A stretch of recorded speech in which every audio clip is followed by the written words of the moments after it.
जे विद्यार्थी होते या सर्वांवर पोलिसांनी जो लाठीचार्ज केला त्याचा आम्ही राष्ट्रवादी महिला काँग्रेसच्या वतीने आणि विद्यार्थी काँग्रेसच्या वतीने निषेध करतो।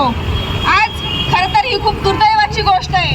जर कोणी अन्यायाविरोधात आवाज उठवत असेल आणि त्याचा आवाज दाबण्याचा इथं प्रयत्न करतात आहे, आज तर तुम्ही आमदाराचं ऐकत नाही तर सामान्य माणसाचं काय ऐकणार आहे?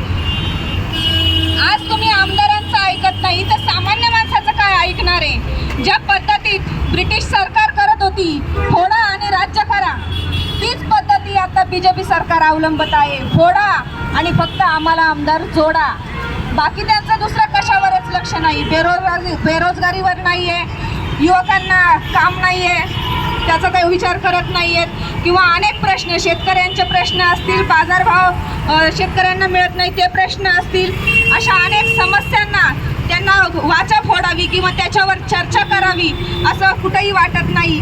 आणि आज दादांनी जे सामान्य जनतेसाठी जे कार्य केले ते आमच्या दृष्टीने खूप लाख मोलाचं कार्य आहे आणि आम्ही आमच्या पक्षातर्फे